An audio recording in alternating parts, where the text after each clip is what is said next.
ഇന്ന് നമ്മൾക്ക് വീട്ടിലുണ്ടായിട്ടുള്ള റോസ് വെച്ചിട്ടൊരു ഈസി ആയിട്ട് റോസ് വാട്ടർ ഉണ്ടാക്കിയെടുക്കാൻ കേട്ടോ. ഇതിനായിട്ട് 2 റോസ് ഞാൻ എടുത്തിട്ടുണ്ട്. ഇതളൊക്കെ ഇതുപോലെ ആക്കിയെടുത്തതിന് ശേഷം കഴുകിയെടുത്തതാണ്. ഇപ്പോൾ 2 റോസ് തന്നെ മതി കേട്ടോ, കൂടുതലൊന്നും വേണ്ട.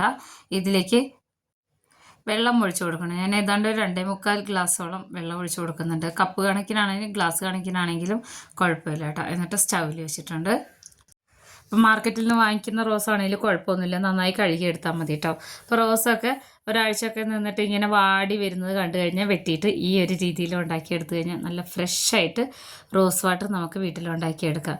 പിന്നെ ഇതൊന്ന് തിളയ്ക്കട്ടെ. ഹൈ ഫ്ലെയിമിലിടരുത്, ലോ ഫ്ലെയിമിലിട്ട് കൊടുത്താൽ മതി. പതുക്കെ തിളച്ചാൽ മതി. അതാ നമ്മുടെ റോസ് പെറ്റൽസിൻ്റെ നിറമൊക്കെ മാറി വരുന്നുണ്ടാവും. ഒന്നുകൂടി നന്നായി തിളയ്ക്കാനുണ്ട് കേട്ടോ. ചെറുതായിട്ട് കളർ മാറുന്നുണ്ട് വെള്ളത്തിൻ്റെ ഒക്കെ. അപ്പോൾ ഇത് ഒരുപാട് ഉപകാരമാണ് കേട്ടോ. നമ്മളെ ഫേസിൽ തേക്കാനും അതുപോലെ തന്നെ സ്പ്രേ ആയിട്ട് ചെയ്യാനൊക്കെ റോസ് വാട്ടർ വളരെ നല്ലതാണ്. അപ്പോൾ നന്നായിട്ട് ഇതാ തിളച്ച് വന്നിട്ടുണ്ട്. ഇത് മീഡിയം ടു ലോ ഫ്ലെയിമിൽ കിടന്നിട്ടാണ് ഇങ്ങനെ തിളയ്ക്കുന്നത്. ഹൈ ഫ്ലെയിമിൽ ഞാൻ വെക്കാറില്ല കേട്ടോ റോസ് വാട്ടർ ഉണ്ടാക്കുന്ന സമയത്ത്. അപ്പോൾ അത്യാവശ്യം നന്നായിട്ട് തിളച്ച് വന്നിട്ടുണ്ട്. ആ റോസ് പെറ്റൽസിൻ്റെ കളറൊക്കെ മാറി വരുന്ന ഈ ഒരു സമയത്ത് ഒന്ന് ഇളക്കി കൊടുത്തതിന് ശേഷം നമുക്ക് സ്റ്റൗ ഓഫ് ചെയ്യാം. സ്റ്റൗ ഓഫ് ചെയ്ത് വെച്ചിട്ട് ഒരു അരമണിക്കൂർ ഇതൊന്ന് ചൂടാറാൻ ഉള്ളൊരു സമയമാണ് കേട്ടോ. അരമണിക്കൂർ കഴിഞ്ഞിട്ട് ഇതാ നമ്മൾ റോസ് വാട്ടർ ഇവിടെ നല്ല കളറായിട്ട് വന്നിട്ടുണ്ട്. അപ്പോൾ ആ റോസ് പെറ്റൽസൊക്കെ ഇങ്ങനെ വെളുത്ത കളറായി വന്നിട്ടില്ലേ. അപ്പോൾ ഇതാണ് കേട്ടോ ഇതിൻ്റെ ആ ഒരു എസെൻസൊക്കെ ഇതിൽ ഈ വെള്ളത്തിലേക്ക് ഇറങ്ങി വന്നിട്ടുണ്ട്. അപ്പോൾ ഇതാണ് നല്ല ക്ലിയർ ആയിട്ടുള്ള കറക്റ്റ് റോസ് വാട്ടർ, നമ്മൾ വീട്ടിലുണ്ടാക്കുന്ന റോസ് വാട്ടർ. ഞാൻ ഇങ്ങനെയാണ് ഉണ്ടാക്കി വെക്കാറ് കേട്ടോ. അപ്പോൾ നല്ല കളറാണ്.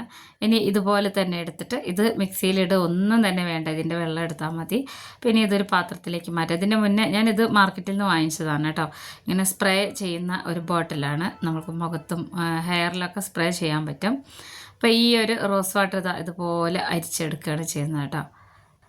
അപ്പോൾ ഇനി കൈയൊന്നും ഇങ്ങനെ പിഴിഞ്ഞെടുക്കൊന്നും വേണ്ട, കൈയൊന്നും തൊടാതെ തന്നെ ഇതുപോലെ റോസ് വാട്ടർ നമ്മൾ മാറ്റിയെടുത്തതിന് ശേഷം നമ്മൾ നേരത്തെ കാണിച്ച ബോട്ടിലില്ലേ, ഈ ഒരു ബോട്ടിലേക്ക് തന്നെ വേണമെന്നില്ല ഒഴിക്കൽ. വേറെ ഏത് ബോട്ടിലിൽ ഒഴിച്ച് വയ്ക്കുകയാണെങ്കിലും ഒരു കോട്ടൺ വെച്ചിട്ട് അത് ഉപയോഗിക്കാം. ഇതിപ്പോൾ ഞാൻ എളുപ്പത്തിനായിട്ടാണ് ഇങ്ങനെ സ്പ്രേ ബോട്ടിൽ വാങ്ങിക്കുന്നത് കേട്ടോ. അപ്പോൾ അതാ ഇത് ഒഴിച്ച് വെച്ചിട്ടുണ്ട്. ബാക്കിയുള്ളത് ഞാൻ ഒരു ഗ്ലാസ് ബോട്ടിലാക്കിയിട്ട് ഫ്രിഡ്ജിൽ വയ്ക്കാറാണ്.